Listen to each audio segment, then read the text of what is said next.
Give me some hot seats that you're looking into for some NFL head coaches next year. So when you kind of brought this to my attention, I really started looking at just teams in general. Was thinking about all the head coaches, obviously, Yeah. and I had to I dig was a little able bit. to list 10 different head coaches that I think could potentially be on the hot seat. Damn, let's Uh, go. I don't think any of them like I don't.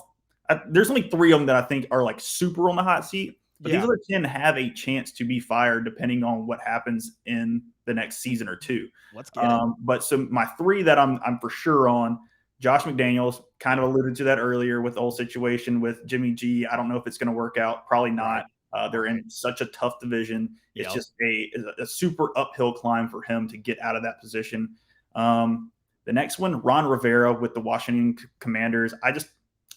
I think his time has Yep. kind of, especially once this whole new ownership thing comes in, they're probably going to want their own guy, and I think he's probably just run its course there in Washington.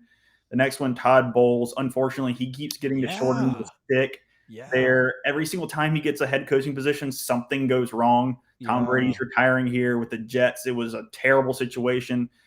So I think he's not a bad coach in general. I just don't know if he's built for a head coaching position. Still a Yeah. great defensive coordinator, but I just don't know if I think moving forward he's probably going to be out of there in Tampa very soon. Yeah. But some stuff that I just kind of, if you think about situationally what can happen, I wrote down Kevin Stefanski, and this is only based on the fact that I if had him on there at first too. yeah, if he just doesn't get Deshaun Watson back to where he is supposed to be talent wise, I think there's a chance. And if this just goes, you know, terribly for him in the AFC North, I think there's a Mhm. chance there. Brandon Staley, you mentioned it earlier. A lot of people are upset at him.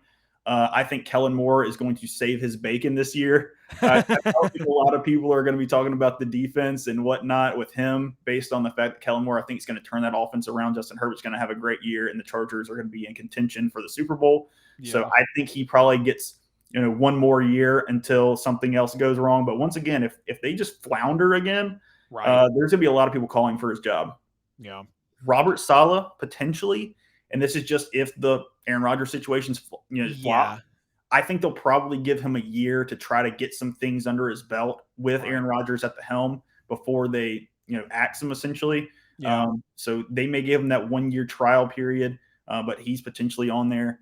I did see a rumor, and this is not something that I would personally do. Somebody said that Robert Kraft is getting a little bit frustrated with Bill Belichick, and he may be on the chopping block. And I'm just like, dude, there's no way if I'm the Yeah. owner of the Bill is the Patriots. highlight possibly of that franchise right now. As much as he might not be up to speed with drafting and personnel and that in the third, that would be interesting. Never say never. I remember when Undisputed was like, Tom Brady might be on the move from the Patriots. And I was like, damn, Skip and Shannon are digging for some content. And here we Yeah, were 3 months later, Tampa yeah. Bay.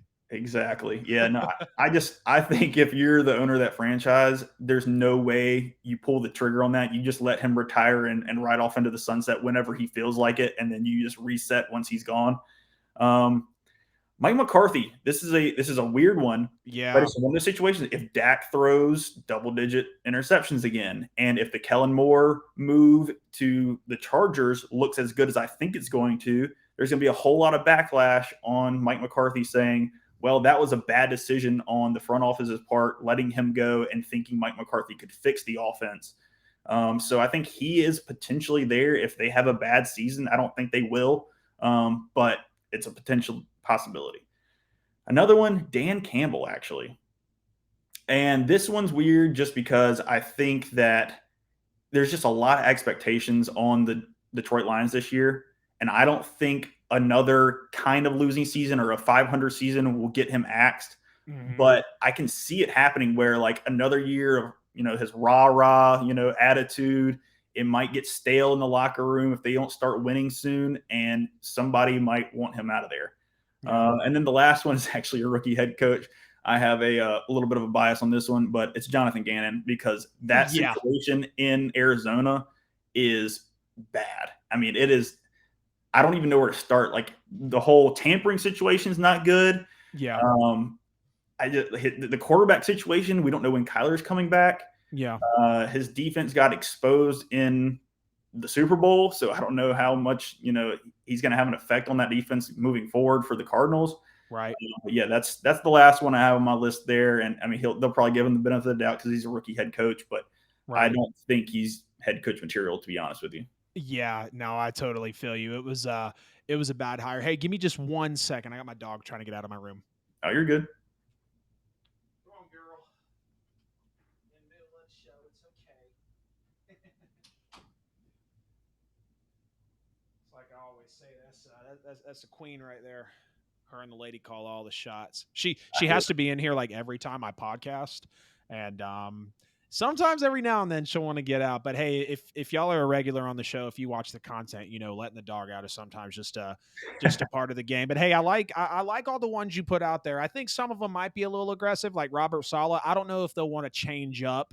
You know, the small Aaron Rodgers era that they do have, like, okay, 2 years. If they bomb it in year one and Rodgers wants to leave, yeah, they might let Saleh walk. Mhm. But if Rodgers is only going to get 2 seasons, maybe three, I do think it's only two at the max. They're probably going to want to keep that head coaching, Stable. continuity, yeah, stable and Mhm. and the same, just so they can have that run for them. Mike McCarthy wanted to put him on too, but God knows how long it took for them to move on from Jerry Jones. Maybe they don't want to Great see the point. same thing happen. But I'm right there with you. Dallas is a team, and I think Mike McCarthy hasn't had.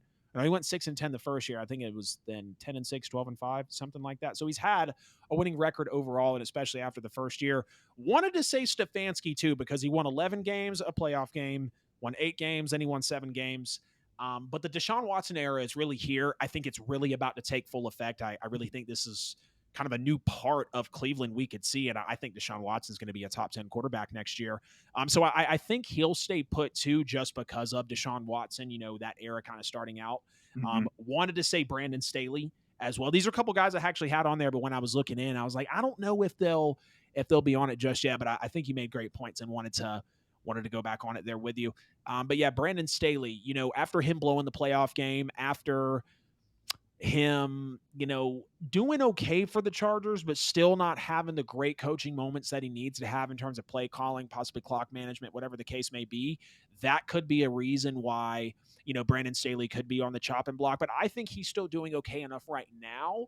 Now, if we're talking about another season or two and the Chargers aren't making any headway, then yeah, I definitely think that they could they could let him go. So for my head coaching hot seats, of course, I said Dennis Allen's in the graphic, so he's going to be on my list. And I don't know if it was him or Pete Carroll last year, but the offense was just so freaking bad. It was anemic. The play calling was horrible.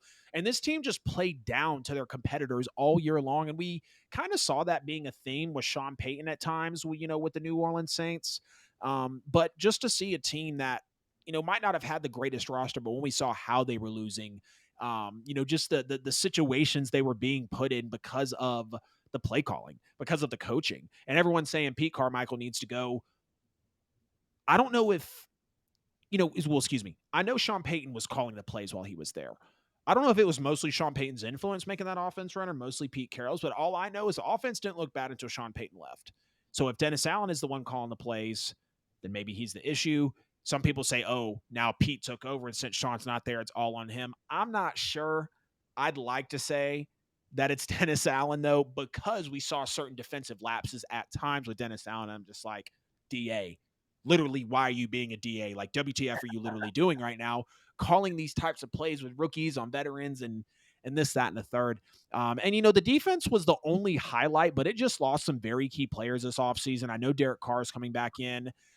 You might have wanted to call us the New Orleans Raiders or the Las Vegas Saints, however you wanted to cut it, because we had, multiple players coming in. Foster Moreau, very glad that his cancer was in remission. It's moving on. I think we had like Hunter Renfro come and check out the Saints. Just a lot of Raiders folks that were coming over. Josh McDaniels is going to be on here as well. The Raiders are just a mess as an organization, and Josh McDaniels' first year was really scoffed at, with Josh Jacobs leading the league in rushing, Devontae Adams having career years, really both of them having career years. You go into the offseason, you lose you lose Darren Waller, you lose Derek Carr. You bring in Jimmy G, who, like we said earlier, is not going to be able to carry. Devontae Adams isn't happy. Josh Jacobs is still negotiating, and the Raiders fans just really might be over it already. I know it was only, 1 year, But the draft was okay. I wasn't a fan of Tyree Wilson. Really think he's a one-trick pony, and of course, we know Michael Mayer is a top tight end in the game. He was up there with the Dalton Kincaids and Darnell Washingtons of the world. But just the way Josh McDaniels had things play out last year, and just how messy the Raiders are, it wouldn't shock me, honestly, if he was maybe let go in the middle of the season. I'd like to think that he can keep a job, because it always says to me, if they let you go in the middle of the season, you clearly weren't good enough to ride it out. And if they let you go right after, it was an absolute crapshoot. Now, another team that I think their coach could be on the hot seat as well. And again, I felt like I had to dig to actually get to these points with these guys, because we did, just see a lot of head coaching, or not a lot of, but some head coaching jobs filled. And I'm in agreement with you with Jonathan Gannon too. If he, easiest schedule last year, exposed in the Super Bowl. I don't know, Couldn't just compete against goofy social media. Go ahead. just his defense was never good against a competent quarterback. Right. It proved to be real when it came to the playoffs. Or I Yep. mean, because we in the playoffs we played, Daniel Jones. Okay, Right. we can handle that. We Right. played Brock Purdy, hurt him within the first however many minutes in the game. That was on Kyle Shanahan. That's on him though, because he decided to block Hassan Reddick with the tight end. But I mean, we get Hassan to the Reddick Super was a Bowl and we're not monster for prepared. y'all. I mean, and I don't know if we weren't prepared for Patrick Mahomes because he can't compete against good quarterbacks, or Yeah. because he was focused on the Cardinals job, which he was tampering with in the middle of the week. So Yeah. Yeah, very interesting with Jonathan Gannon. We'll see what ends up happening with him, because I'll just say this. Arizona drafted Josh Rosen #1 overall. Kicked that man to the curb after year one to take Kyler Murray #1 overall. Cliff Kingsbury, as much as I was calling for his job, and people were really hype, oh, well, he had a hand in Texas Tech with Patrick Mahomes and this, that, and the third. For Kingsbury to go in and perform the way he did, and then his job fall off the table, I kind of felt like quickly, but maybe he was unqualified as well. You have an instance of #1 pick gone. Cliff Kingsbury hired quick, not a real reputation, gone. Jonathan Gannon, no reputation. Is this going to be a one-season wonder for old JG, former DC of Philly? I don't know, man. I really don't know. But another coach that only has 1 year under his belt, Matt Eberflus, who I believe came over from the Colts, if I'm not mistaken. I just think when you go 3-14 in your first year, you spend a ton of money in free agency on players with a linebacking room. You have a good NFL draft. You go and get a weapon for your quarterback in Justin Fields, talking about DJ Moore. You trade the #1 overall pick, which I don't have an issue with, because you got a haul for it. And then, like I mentioned, the good NFL draft, and there's all the hype around Justin Fields. If Chicago has another season like they did last year, I think it's over. I think it's absolutely over. You have to win more than 3 games, and you have to lose less than 14. If Chicago can just come out and win 6 or 7, double their wins and some, I think that's enough to keep Matt's job. But if we're talking about Chicago again scraping up just 4 or 5, like maybe 5 games saves him. But I think if we're talking about Chicago scraping up, clearly if it's less, he's gone. If Chicago's only scraping up another 3 to 4 wins, what's Eberflus doing? I get it. The roster might not have been in good play for him. It really wasn't. Where's the weapons been for Justin Fields? But maybe you should cut him a little bit of slack. But I don't see how after the offseason, after you trade that #1 pick, which I think it was smart. You don't take Will Anderson unless you want to. But you got Roschon Johnson. You got Tyreek Stevenson at the corner. Roschon Johnson backing up. Bijan at Texas. You got DJ Moore out there. So we'll see what happens with Eberflus. And then the last one that I agreed with you on, I think it was one of the first that you mentioned, it's Ron Rivera. And I got a lot of respect for Ron Rivera. Great defensive coach. I know he battled some cancer, actually made it through it. 15-1 season with Cam Newton, produced the MVP in Cam Newton, lost in the Super Bowl to Peyton Manning. It was, never really the same after. Or no, I'm thinking about the other Super Bowl with Peyton Manning where the ball was snapped over his head. Not the Seahawks. We're talking about the one against the Panthers. But yes, Ron Rivera, big players coach. A lot of people respect him, listen to his guidance. But he's 22-27 in his 3 seasons as a head coach for Washington. 22 wins, 27 losses. And I think he's really done what he can with the quarterback room. I think it's a great defense, but a young roster realistically all the way around. And he did get them into a competitive playoff game with Tampa Bay just a couple years back when Tom Brady goes on and wins the Super Bowl. But here's the big thing. Eric Bieniemy is now the offensive coordinator, so his head coaching job awaits. I literally said it. Ron Rivera, when Eric Bieniemy came in, at first it didn't make sense. I'm like, what the hell is he doing? Like, we see all the speculation about why can't he interview well? Like, what's up with the head coaching jobs, this, that, and the third. But then I'm like, oh, wait a minute. If you can't be a head coach, just go be an OC, not behind Andy Reid in a sketchy head coaching situation, and you'll probably be able to be the head coach. And I think that's exactly what's happening here. He's OC, the head coaching job awaits. And Ron Rivera hasn't had a winning season since 2017 when they went 11-5 in Carolina, and he hasn't won more than 8 games since 2017. Also, this team has a roster, in my opinion, outside of quarterback right now to win now. I'm not saying win a Super Bowl, but this is a roster that's NFC divisional, playoff round, like capable, deserving, worthy of that. It is interesting with the quarterback question. It is unfortunate with Ron Rivera, but if we see Washington like quietly but also recognizingly become a top 12, top 10 offense next year because of Eric Bieniemy, like, are we really shocked? Because that's going to be the guy who's in the reins. That's going to be the guy who is behind Ron Rivera to take this job from him. And they could snag a quarterback in next year's draft if it's Caleb Williams, Drake May, whatever the case may be. I don't think they're that bad yet because they have the likes of the running back room, because they have the likes of Terry McLaurin, because they do have a, kind of an elite defense over there. But Ron Rivera just isn't it at the end of the day. You got Ron Rivera, Matt Eberflus, Josh McDaniels, and Dennis Allen on my head coaching hot seats. Logan had plenty.